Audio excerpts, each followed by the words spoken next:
बिहार में इस साल 5 एमएलसी सीटों के रिजल्ट ने बीजेपी और महागठबंधन और दोनों को बराबरी पर ला दिया। इनमें से 4 सीटों पर रेगुलर चुनाव कराए गए तो एक सीट पर उपचुनाव हुआ। इन 4 सीटों में से 2 सीटों पर बीजेपी तो 2 सीटों पर जेडीयू ने कब्जा जमाया। इनमें से गया स्नातक निर्वाचन क्षेत्र से अवधेश नारायण सिंह ने बाजी मारी। हालांकि इस बार उन्हें महागठबंधन की ओर से कांटे की टक्कर मिली, लेकिन इस कड़ी टक्कर के बाद भी जीत अवधेश नारायण सिंह को मिली।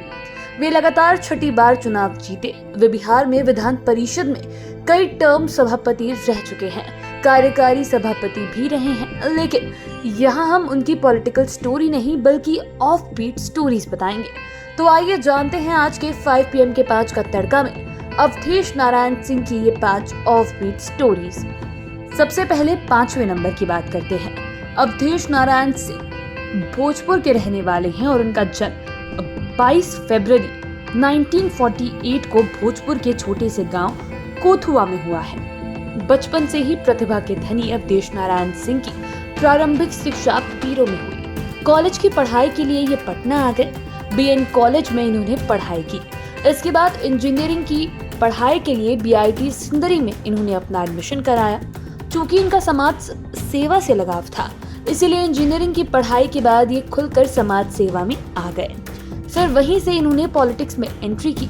मार्च 1993 में ये पहली बार स्नातक निर्वाचन क्षेत्र से जीतकर एमएलसी बने।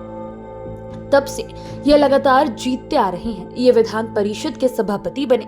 खास बात की मार्च 2008 से नवंबर 2010 तक ये बिहार सरकार में कैबिनेट मिनिस्टर भी बने थे।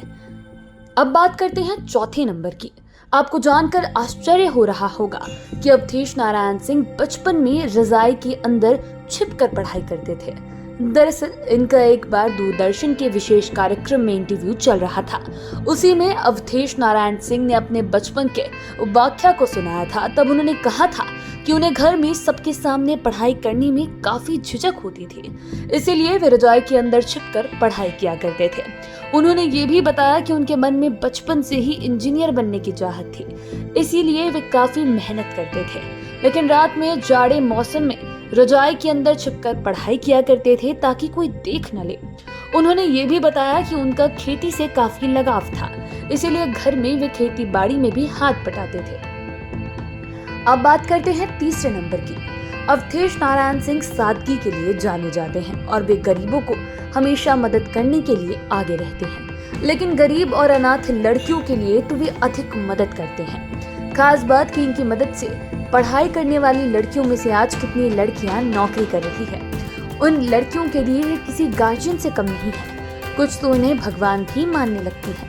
इतना ही नहीं, अवधेश नारायण सिंह की दिल्ली तमन्ना अनोखे ओल्ड एज होम को लेकर है, जहां रहने वाले बुजुर्गों को हर प्रकार की सुविधा मिलेगी। इसके लिए वे आर्थिक मदद करने की भी बात करते रहते हैं और इस तरह की बात उन्होंने दूरदर्शन के स्पेशल कार्यक्रम में भी कही थी। बता दें कि अवधेश नारायण सिंह की छवि एक बेहद गंभीर और सुलझे हुए इंसान के तौर पर होती है। यही वजह है कि उन्हें सत्ता पक्ष हो या विपक्ष, दोनों ही उतना अधिक मानते हैं। अब बात करते हैं दूसरे नंबर की। अवधेश नारायण सिंह केवल सियासी गलियारे में ही लोकप्रिय नहीं हैं, बल्कि ये घर में भी उतने ही अधिक सादगी के साथ रहते हैं। वे घर में भी काफी विनम्र व्यवहार रखते हैं। उनकी पत्नी हमेशा इनके साथ खड़ी रहती है और उनका हौसला भी बढ़ाती है। दरअसल अवधेश नारायण सिंह ने मीडिया से बात करते हुए खुद कहा भी है कि पत्नी ने उन्हें हमेशा हौसला दिया है। एक वक्त ऐसा भी था जब नौकरी छोड़कर राजनीति में आने के बाद उनकी माली हालत खराब हो गई थी और वो फिर से नौकरी की तलाश में जुट गए थे। तब पत्नी ने उन्हें हौसला दिया और राजनीति में ही आगे बढ़ने की सलाह भी दी। वे कहते हैं कि आज भी समय समय पर पत्नी से हर बुरे वक्त में हौसला मिलता रहता है। अब बात करते हैं पहले नंबर की। हर व्यक्ति के जीवन में संकट की घड़ी आती है और ऐसे वक्त में लोग उदास हो जाते हैं। चाहे राजा हो या रंक, इस सिचुएशन से हर किसी को गुजरना होता है। ऐसे ही उदासी वाले माहौल से कई बार अवधेश नारायण सिंह को भी गुजरना पड़ता है। तब ये माता रानी की शरण में चले जाते हैं। उसी कार्यक्रम में अवधेश नारायण सिंह ने ये भी बताया था कि जब भी हमारी जिंदगी में बुरा वक्त आया था, कभी ज्यादा उदासी महसूस हुई थी, तो हम सीधे विंध्याचल जाकर माता रानी की आराधना में जुट जाते हैं। वहां उन्हें असीम शांति मिलती है। कहते भी हैं कि यदि लोग अपने काम के प्रति ईमानदार रहे तो ईश्वर भी उनकी मदद करता है। आप बाकी के वीडियोस के लिए चैनल के साथ बने रहें।